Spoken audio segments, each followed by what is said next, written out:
consider me a big shot. What up to Stevie, Mimi, Scrap, yo, I'm on my love and hip hop. Yes, so solid, it flows through my body. And if you got it, love, I'm told that's where God is. I'm Tyrone Higgins, whenever love is given to be pragmatic. I'm just an addict for your love, I gotta have it. My problems disappear when love's connected. I never wanna take back an hour, minute, or second. What a blessing, love ain't proud, it ain't rude. Love, it rejoices in telling the truth. Love is so patient, kind, it doesn't envy. Love your friends, love your enemies. I hope this love sink in. Got love for my neighbor, agape phileo. Let me be more convincing. Maybe you can dive in and exegete or censor, dissect the scripture where Bishop we show love. Or if you a sinner, transgender like Bruce Jenner, well, Caitlyn, we show more love. We use basic math, don't subtract, divide it. God can take one love, then add or multiply it. Don't wanna swear by it. I promise if you don't have love, your life will be full of the opposite. And that's a big mistake. You trying to demonstrate all love in sync like Justin Timberlake. And that's a big mistake. You trying to demonstrate all love in sync like Justin. Hey, what's going on? What's going on, people out there today? This is Brother Jarrell McGriff with Love Sync Ministries Love Session. I jumped on late, so I apologize for that. I got caught up in something else. My alarm didn't go off to let me know the show gonna start in 10 minutes. So you know what they say, charge it to my head, not my heart. You know how it goes. But hey, we're here, we're ready, we're making this thing happen. Once again, make sure you guys on the Facebook, leave a comment, share, and all that good stuff. And then on YouTube, when you go over there, make sure you subscribe, you like, you leave a comment, you view the videos, all that stuff over there. Like I said, we're trying to get these viewers, these subscriptions and stuff up so we can go ahead and monetize this thing so we can start giving you the money. I don't need it, so I want to give it away. So y'all make sure that y'all do all that stuff. Like I said, like, subscribe, share, what else did I say? Notification bells, all that kind of stuff. Make sure you do all that stuff on the YouTube side so we can make sure we monetize this and start giving away money. All right. So today I want to bring on a longtime friend. The man's been doing comedy for a long time. And when I say a long time, I think he did his first comedy show at the manger when Jesus was born. Now they say y'all put our hands together for my main man, Mr. D. What's going on, sir? Not much, man. I didn't have any gold, frankincense, or myrrh, so I had to tell some jokes, man. There you go. I heard you had baby Jesus cracking up. I did. All right, well, brother, before I get started, I'd like to do these 5 quick questions just to get your juices flowing. So let me see. I ain't gonna start with the top 5. I'm gonna do the next 5. So that's 1, 2, 3, 4, 5. So the first one is, what's your favorite so far? What has been your favorite decade to live in? I would probably say the 80s. The 80s. Because that's when I was an avid basketball player, and I was in the gym in almost 10 hours a day. I love basketball. I love playing, and so I would consider the 80s the decade that I was doing my best and I had the most fun. All right, great. And then what country would you like to visit? Africa. Huh? And then that's a continent, but it's anywhere over in that continent. Right. Continent. Exactly. And what was your nickname growing up? It was and still is Didi's, which is the first 2 letters of my first name and my middle name. I mean, the first letter, my first name, first letter of my middle name. Okay. And then you can answer either one of them or all 3. Your favorite song, singer, or group? And that right there, it's so difficult to answer because I like so many different types of musics and songs, from gospel to country to jazz to rock and roll to top 40. It's hard really to narrow that down. I'm going to name a group and an artist, but I'm not going to say they're necessarily my favorite. I love the vocal stylings of Howard Hewitt. And growing up back in the 80s, and although I know they started like in the late 50s, early 60s, the Isley Brothers. Yeah, yeah. You know, you can't go wrong. So what was the third one? So you got it was a song, singer, or group. Song. Dang, what kind of song? Oh, man, that'd be hard to narrow down the song, man. So I mean, just throw Earth, Wind, and Fire in there, and you can't go wrong. you pretty much can't go wrong, man. But you know, like I say, well, I didn't say, but when I was growing up, my parents had a stereo, and so I got exposed to a lot of old R&B back in the day. Man. You know, the Al Greens. Man, one song that comes to mind is "How Can You Mend a Broken Heart." You know, that's the song right there. Man. There you go. There you go. They don't know nothing about that. Matter of fact, has that ever been remade? I don't. Not. It's probably have, but I haven't heard a version of a remade version of. Yeah, I never heard one either. Yeah, no. All righty then. Since we got that out the way, now we can get into it. Like I said, this is Love Sync. Matter of fact, I jumped on here and got late that I rushed it. So Love Sync Ministry. This is Love Sessions, and you know our foundation of scripture is 1 John 4:8. He that loveth not knoweth not God, for God is love. So that's why this is Love Sessions, aka God Sessions. And so we want to talk about our faith a little bit. So the first thing I'm going to ask you, Mr. D.D. Ingram, is when do you remember first getting saved? You know, I struggle with that because most people can name the day. You know, I was in the back row at the church, you know, January 17, 1965.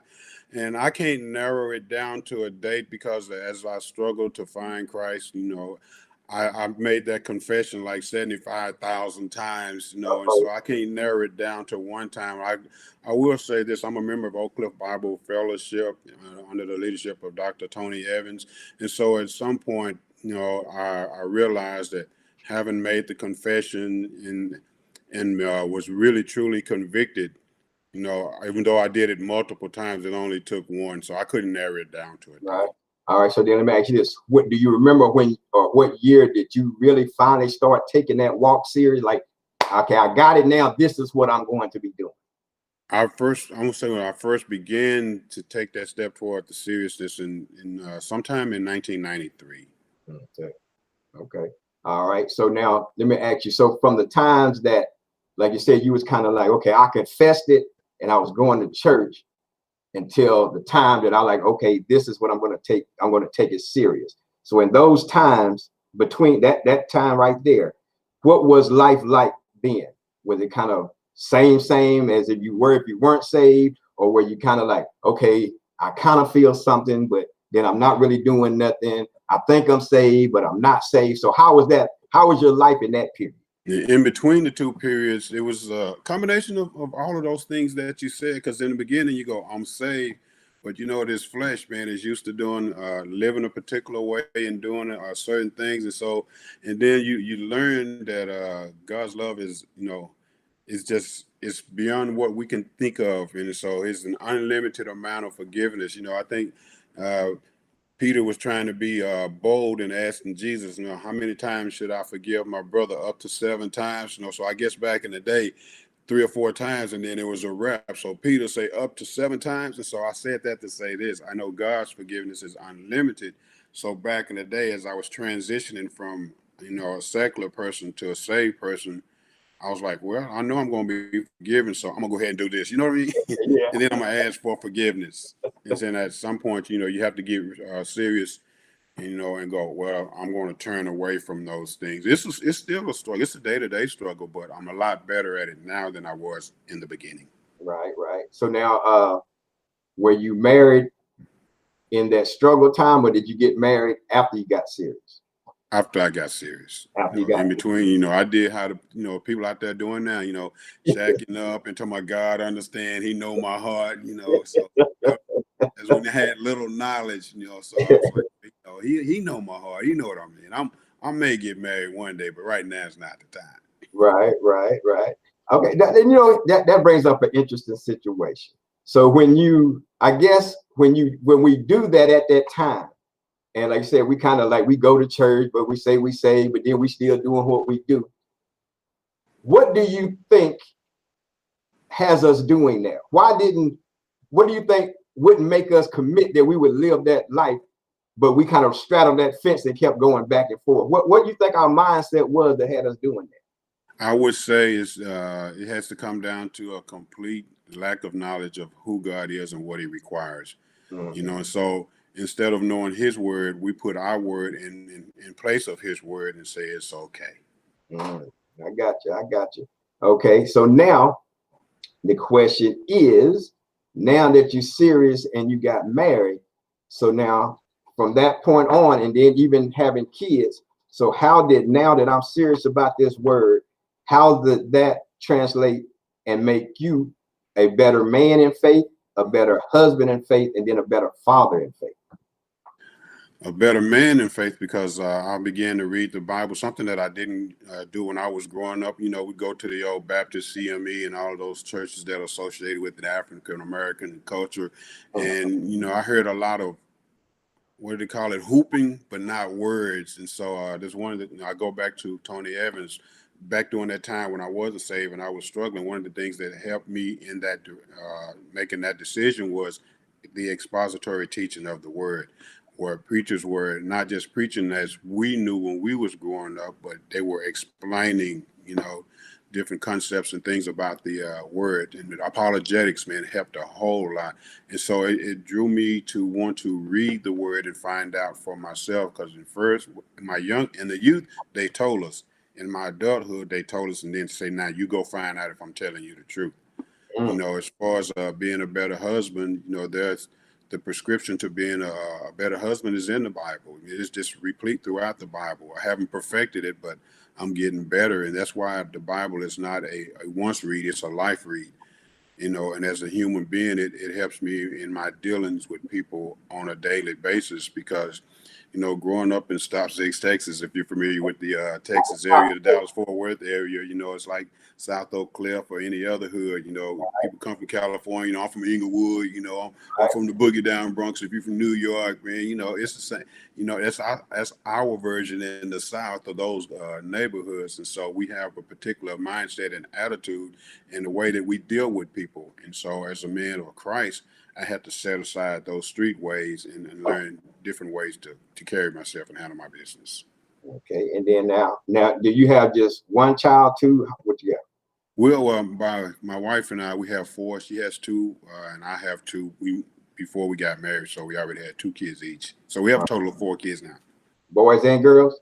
2 boys, 2 girls. Okay, so now, like I said, so now walking your faith walk, especially with boys got to see a certain example, and then girls got to see a different example. So how do you feel like you and your wife together walking in faith? How did that help your kids see the right path in what you were doing, or even some of the mistakes you might have made? So how do you feel your walking in faith help you with the boys and then also with the girls?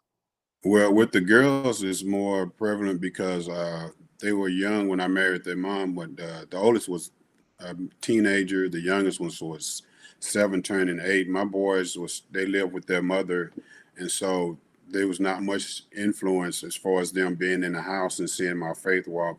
But they did notice, and when the time that we were able to hang out together or doing visitations or whatever, that I was a little different than I had been in the past. And so my oldest son is particularly appreciative of it now, because me and my wife, he loves her to death, man. And he was like, I would love to have a marriage like you and my wife, whose name is Maria. He said, because I think having the daughters in the house while we were married allowed them to see what a good marriage could be, you know, and simple things like, you know, their mom never opens the door. I get the door. She never touches the door handle or anything like that. If there's, you know, little menial tasks that people take for granted, like taking out the trash and stuff like that, you know, and walking to the door on our way to work, and down since I'm retired, and making sure she get in the vehicle safely and stuff like that. So there's little things, man, and praying with her, and not giving them an option growing up of whether they were going to go to church or not.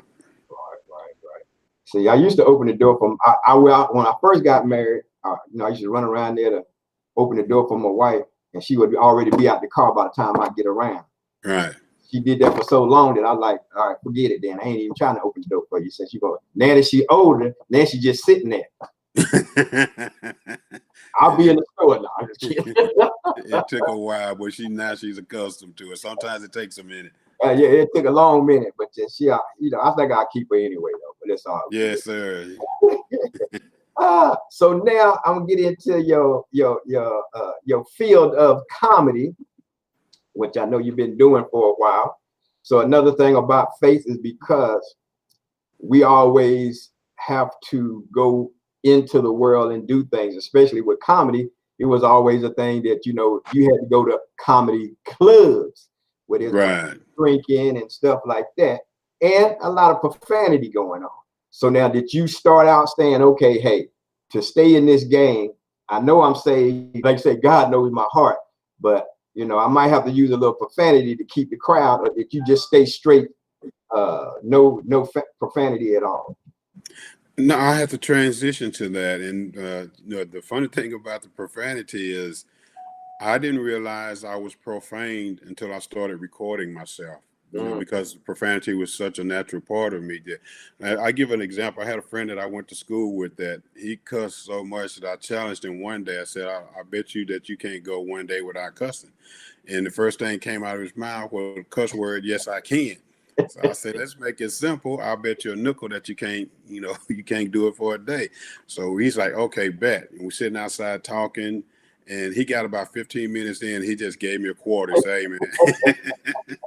You can't do it. Huh? I can't do. So I started filming because I would have people to come out and see me, and they'll go, Didi, you funny, but you are dirty. I'm like, man, get out of town. I'm not dirty.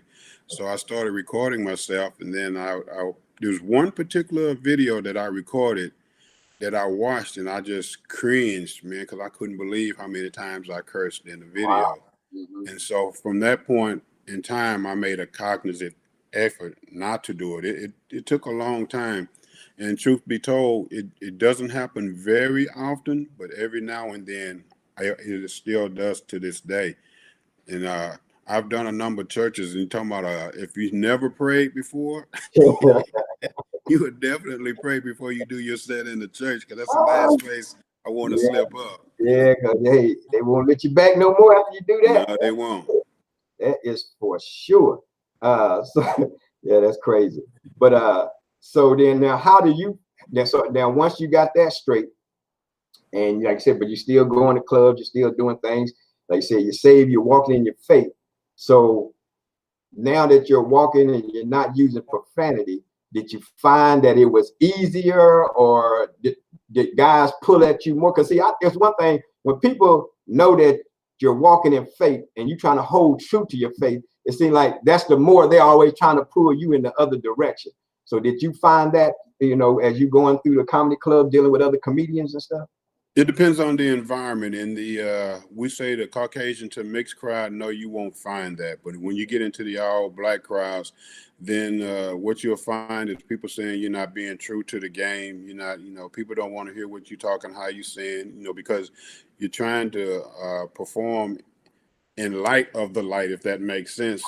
So you want to perform in such a way that you want people to come up to you and ask you why you are the way that you are. And that gives you an opportunity to tell them about Jesus, because, if you're up there being like everybody else, you're not shining, you're not separating yourself. And so you're just another person. But when you stand out like that, people go, if I had people say, man, I have people walk up to me and said, those other guys, a lot of them were hilarious or whatever. But man, we appreciate you more than anybody in this room, because until we saw you, we didn't.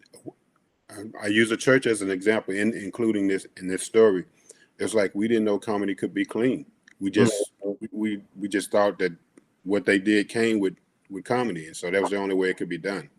Right. So to me, and this is just to me, because I've been around comedy for a long time myself. Starting back in the early '90s when I just was promoting comedy, and so I've been around a lot of comedians, and that just to me. To me, if you're writing jokes and there's no profanity, because I watched Sinbad do his thing, and like I said, I did. That's when I was living down in the Killeen area, and we did a concert with Sinbad. And Sinbad, he never cussed. And man, and see, he would just Man, he was just making stuff up just like that. Just anything that happened out in the audience, he was going. I mean, he did like a 10-minute routine on me trying to catch my baby daughter because she took off across the floor. Look, I know it, and then just took off on me about 10 minutes. I like, good grief. But to me, if you can come up with material and be clean because you're telling pure joke that's funny versus I have to throw an MF or a SOB or right for a shock value or something. I just think let me get my lips together. A clean comedian, it just comes across funnier to me. You know what I'm saying? Right. How you feel about that? I agree with you 100%. There's a lot of new school comics, I guess you can call them, that are coming up in the comedy game today. And one of the things they notice about me is the fact that I don't use profanity. And they ask me how I write, and I say, well, I can't really explain to you how I write. I'm not a traditional comedy writer. If I have an idea, I work it out on stage. I've never written a joke. It just, whatever comes to mind, I bomb till I get it right. I know that's not the proper way to do it, but my worst instruction to them is write clean, just like you just said. I said you can take clean material and dirty it up just by adding the language. Exactly. But you can't take dirty material and clean it up because the material was written that way, and when you take out the language, it fails to be the joke that you created it to be. Right. So I always encourage people. Now, plus I said, there are audiences for what you're doing. Right. But if you're trying to make money, you got to come clean. You can go back to dirty once you create a name for yourself and people will follow you. But I say you can't create that name for yourself doing what you're doing. You got to be clean and make the transition. I encourage you to stay clean, but if that's how you want to do it, right, that's the way you have to do it. And like you said, been around comedy for a long time. And just like you said, there's a lane for everybody. Like you said, Sinbad had the clean lane, and he wrote it with movies and everything else. So you can make it happen. So it can be done. So you can't say, well, you can't make no money doing clean. Well, Sinbad already proved that you can make money being clean. So So is Shonda? Are you familiar with Shonda Pierce? No, I haven't heard of Shonda Pierce. Shonda Pierce, man, is one of the top Christian comics in the United States. She's got Emmys for her work. I mean, she sells out arenas around the country. She is a living example of how you can do it. Could be a Christian comic. Michael Jr. I'm pretty sure. I met Michael Jr. Yeah. Another young man that was convicted even before he started doing comedy that he was going to do it clean. And matter of fact, man, he did it so well that people who were doing it dirty noticed him and said, dude, we just got to bring you in and do what we can to help you along the way because you're a whole different kind of human being. Jonathan Slocum, Slocum, right. There's plenty of examples. Right, exactly. Yeah, Jonathan Slocum. I forgot all about Jonathan Slocum. He used to be on the Steve Harvey show back in the day when they always had the little singing group they used supposed to be part of. So come in on that part. Yeah. I forgot all about Jonathan Slocum. Yeah, so they say a lot of examples of good, clean comedians that made their money and didn't have no issues with movies and TV shows and everything else. So, and like every show that we do, like we had you come out and Yogi and people like that, everybody did it clean and everybody was funny. So, it can be done. So there's no need to be scared of it. Right. Man, just believe that God got you and roll with that. And then, everything will be all right. Everything will be all right. So now to talk about what you got going on, tell me about this right there. What's that about every Tuesday right there? Tuesday. I have an internet radio show, the Dee Dee Ingram Show on Fishbowl Radio Network. It's every Tuesday, 5 to 7 p.m. Central Standard Time. And the way that I like to describe it, it's pretty much like what we're having right now. I like to describe it as living room conversation that we invite the world in to listen to. And we were just talking about being clean. And so I want my show to be family friendly because I want your grandbaby to be able to listen to it as well as your grandmother, your great grandmother. And there have been some times in the past with hosts that I've had that were co-hosting with me that made it difficult to keep that format. And so that's no longer an issue now. It's me and my nephew and we have great interviews with people. You've been on there several times, as well as a number of other people. And so we like to be informative, we like to be casual, and we like to be entertaining. I'm the entertaining part of the show. So, as best I can be. I try to, we had the last 5 young ladies we had on there were young business women that my nephew knows that are upstarts, and they're having a modicum of success, and they will be hugely successful in the future. And so each one that came on was like extremely nervous. So I pulled them to the side, say, sit back, relax, man. It's not pulling teeth. Right. I'm going to ask you, a couple of, just like you did, some basic questions, and then we'll get into the interview, and I'll find out about your business. I'll slide a little levity in there, and it's going to be all right. And all 5 of them was like, man, we came in nervous, but man, I feel like family now, which is a compliment to All you do is sit there and talk. It ain't that hard. Just talking. Man, you'd be surprised how, just like you say, it's just conversation. When you at home chatting with your girlfriend, your homeboys, or whatever, you sitting out there, you're not worried about it. Then you get the difference, man, is that microphone. Once you see that microphone in front of your face, man, your natural abilities just go away, man. It's like it's amazing how that works. And like I've had people that used to come down to the radio station, and whether it was KHBN or KBCE, because back then that was before all the microphone, the camera was in there going streaming live on the internet. So they would come there, but right now. Oh, do you? Let me. Maria, what's she doing? My daughter's asking for permission to come into the room. I'm like, you got permission? You come on for here. Come on in. Like you said, it's just like being at home. We just having a conversation. But yeah, so I have people that won't do this interview because they're going to be seen versus going down to the radio station when there was no camera, just the microphone. Are they that hideous that they don't want to be seen? I don't know what it is, but they like. Don't stop you from walking out the door. You walk out the door every day. So what's the difference between walking out the door and being seen on this camera? You see, it's all a mental thing. That's all it is. It's just a mental thing. I guess because if you walk out a door, I don't have to speak to that person. I can just walk by them and get to my car, get to my groceries or whatever. But when I'm in front of that mic and that camera, I have to present myself, and I guess they're scared they might stumble, say something wrong or whatever, but I don't know. But yeah, I mean, the fact that you may say something wrong is always a possibility. That's where you have to discipline yourself, because I mean, I can't tell you how many times on my radio show, because of the way that I function, and some of the stuff is so innate that I don't think about it. Mm-hmm. And so I will say things. I have to literally mentally stop myself, because I'll be getting ready to say something, just as it's about to exit my mouth, like, oh, that's not going to happen, really.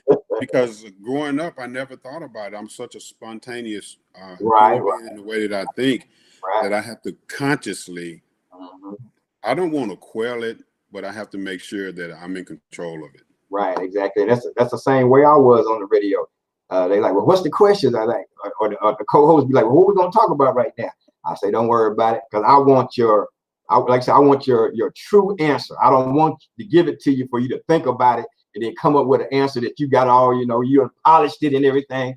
I want your first gut opinion of whatever the situation is. I want that. That's what makes radio right there. That honesty, what you really felt right there.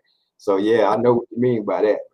It's interesting that you would say that, because for years I've probably scripted, in 10 years, I probably scripted 4 or 5 shows. Mm-hmm. And the reason I don't do it is for exactly what you just said. And people say, well, how do you come up with your questions? I say, I'm a good listener.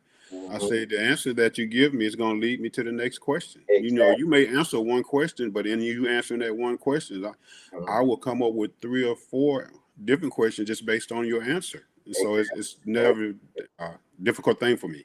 Yeah, and I tell everybody here that come on the show, I say, if you go back and look at the other shows, I'm basically asking the same question, but everybody's life is different. So they're going to give a different answer. Then with that different answer, I can come up with another question by just, like you said, by listening to what you said, because there's things that I asked you that I didn't ask someone else, because you gave me the answer which led to a different question. So So it's not rocket science. People just think if you get in front of a mic and a camera that it's something, you know, but it's not all that. It's like you said, it's just like sitting in the living room talking to your boys, hanging out, acting crazy, and that's all it is. So let me ask you this: what's happening with comedy right now as far as COVID is going?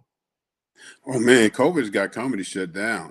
You know, you got a couple of little rooms trying to struggle to get back open. You have your Hyenas clubs here in Dallas and Fort Worth, the Backdoor Comedy Club, which is a place where I go every Friday to work out. You know, and so in the clubs that are opening, they're very limited. I went to Looney's in Colorado Springs in September 24th through 26th, and they were allowing people back in the club, but man, it was.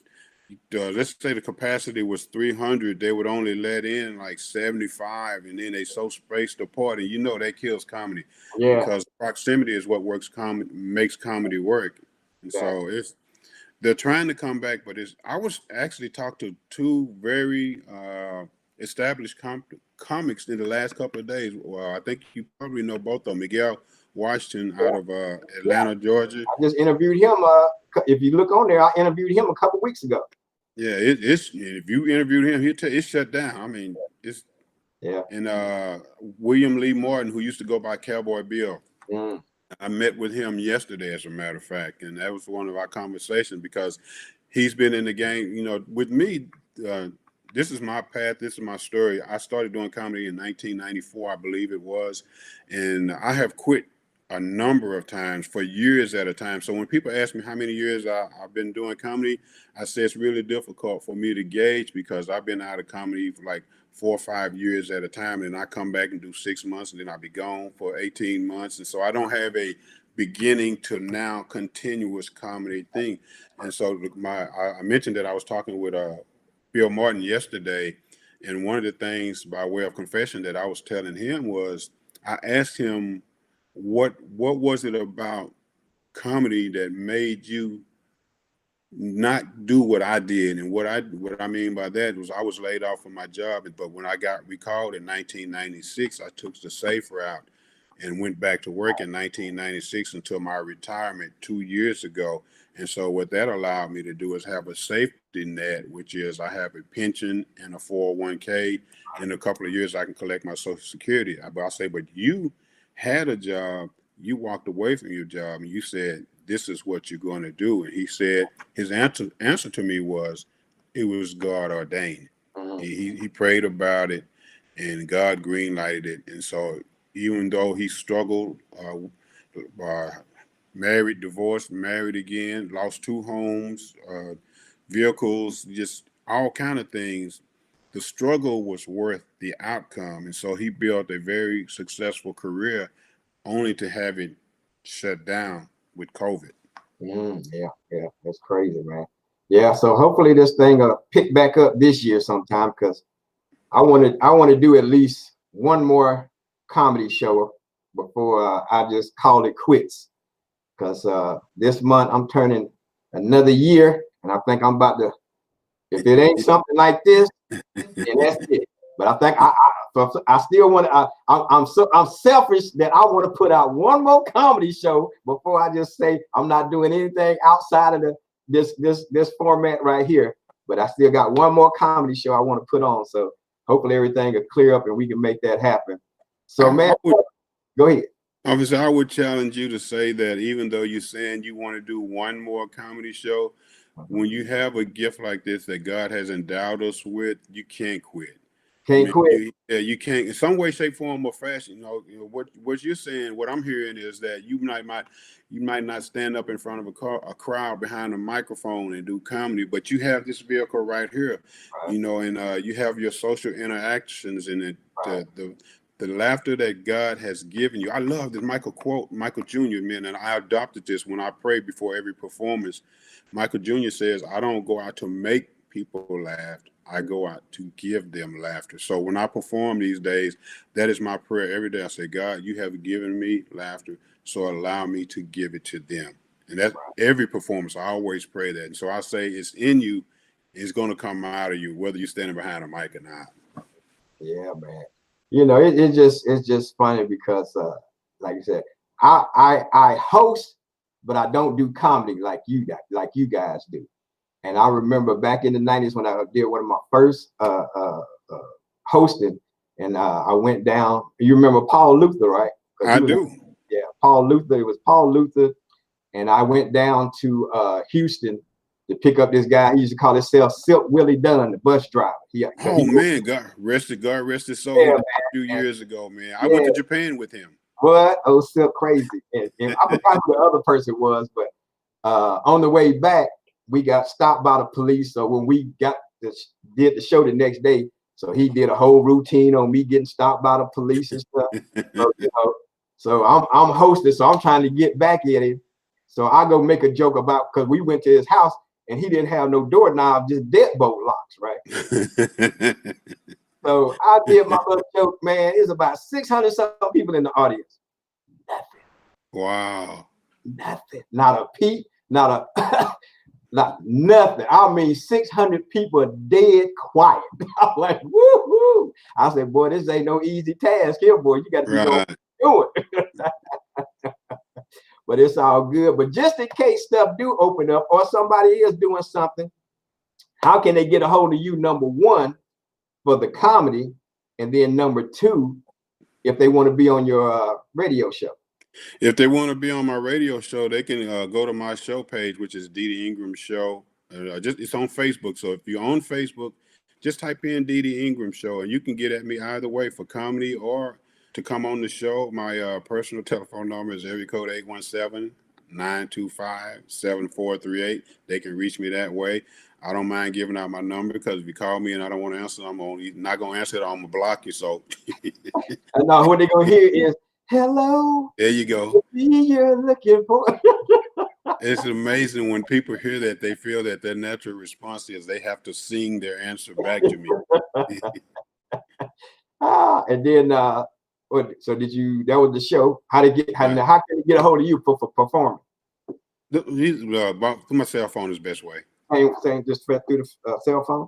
Yeah. Well, brother, it's been a pleasure speaking to you today, man. So I'm sorry that we got kicked off late, got busy stuff, got just messing me all up. I was rushing. Oh no, gotta get on. But hey, it all works itself out. So, ladies and gentlemen, put your hands together one last time for my main man, Mr. Dee Dee Ingram. Check me out Tuesday on Fishbowl Radio Network. There you go. So, hey, ladies and gentlemen, once again, I just thank you for checking in with me, tuning in. Again, this has been Love Sync Ministries, and this was Love Talk. Once again, make sure that you like, subscribe, leave comments on both Facebook and YouTube. On YouTube, make sure you check out all the videos. Leave comments, like, and the main thing to do is subscribe. I'm telling you, subscribe, so we can get this thing built up on Facebook and YouTube, so I can start getting away money when I monetize this thing. I want to. When I say I want to give you guys the money. So start subscribing on Facebook. Let's bump everything up. Like I said, likes, comments, all that stuff, man. Do all that stuff, and let's make that happen. So this has been Brother Darryl McGriff. Once again, Love Sync Ministries, Love Talk. No, that's Love Talk. That was my other show with my wife. I got too many loves going on in my life. But Love Sessions right here until, I got one tomorrow. Tomorrow I have Verenia. Is tomorrow Verenia? I think tomorrow is Verenia Peace. She's an author and a speaker. So check me out tomorrow on that one. I'll post it here in a few minutes. But you guys take care. And until we see you tomorrow, hey, y'all walk in love on a constant and consistent basis, because you might be the only love that somebody sees. Until then.